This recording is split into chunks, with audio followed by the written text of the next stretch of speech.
Iran के राष्ट्रपति इब्राहिम रईसी के हेलीकॉप्टर क्रैश को लेकर बड़ी खबर आ रही है। ईरान के पूर्व विदेश मंत्री जवाद जरीफ ने अमेरिका पर बड़ा आरोप लगाया है। उन्होंने कहा है कि अमेरिका की वजह से राष्ट्रपति रईसी का हेलीकॉप्टर क्रैश हुआ है। उन्होंने ये भी कहा है कि अमेरिका के आर्थिक प्रतिबंधों की वजह से ईरान में विमानों और हेलीकॉप्टर के कलपुर्जों की लगातार कमी रही है और ईरान के पूर्व विदेश मंत्री ने इसे रईसी के हेलीकॉप्टर क्रैश से जोड़ दिया है।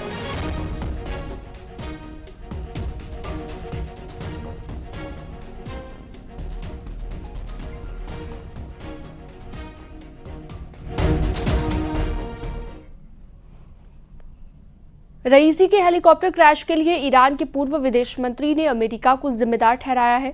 जानकारी के मुताबिक अब तक हेलीकॉप्टर का ब्लैक बॉक्स तक नहीं मिला है। एक रिपोर्ट आपको दिखाते हैं।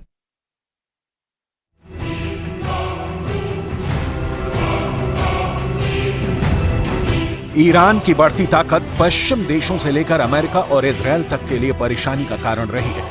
यूक्रेन युद्ध में रूस को ईरान के ड्रोन सप्लाई की वजह, परमाणु शक्ति का संवर्धन वो कारण है जिसकी वजह से नाटो ताकतें बहुत तनाव में रही हैं। लिहाजा ये भी शंका पैदा हो रही है कि कहीं रईसी की मौत का कारण पश्चिमी देशों में रची गई कोई साजिश तो नहीं है। साजिश की थ्योरी नंबर 3।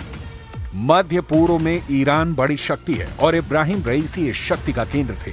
एक ऐसा नेता जिसका अमेरिका घनघोर विरोधी रहा है।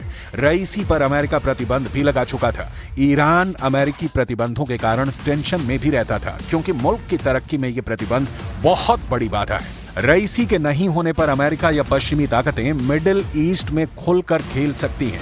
2020 में ईरान के लोगों के लिए हीरो माने जाने वाले जनरल कासिम सुलेमानी की एक अमेरिकी ड्रोन हमले में मौत हो गई थी और यही वजह है कि ये शंका जताई जा रही है कि कहीं रईसी की मौत के पीछे पश्चिमी ताकतें तो नहीं हैं। अमेरिका ने रईसी की मौत की वजह किसी तरह की साजिश होने से शुरुआती तौर पर इनकार किया है, लेकिन फुल प्रूफ इनकार अब भी बाकी है। जाहिर है शक की बड़ी गुंजाइश अब भी शेष है। साजिश की थ्योरी नंबर 4। ये रईसी थे जिन्होंने हमास का खुलकर समर्थन किया। ये रईसी थे जिन्होंने यमन के हूथी विद्रोहियों को समर्थन दिया। ये रईसी थे जिन्होंने लेबनान के हिजबुल्लाह का समर्थन किया और ये तीनों मिलकर इजरायल को जख्म देते रहे हैं। इसीलिए कहा जा रहा है कि रईसी के अंत में कहीं इजरायल का हाथ तो नहीं।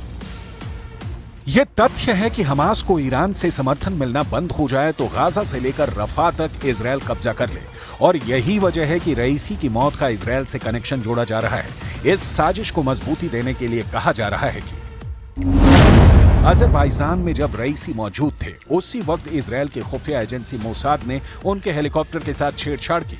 इजरायल अक्सर अपने दुश्मनों को विदेशी जमीन पर मारने की साजिश रचता है। मोसाद ऐसे ऑपरेशन को अंजाम देती है, लेकिन यहाँ ध्यान देने वाली बात है कि अजरबैजान में मोसाद ही एक्टिव नहीं है, बल्कि ईरान के रिवॉल्यूशनरी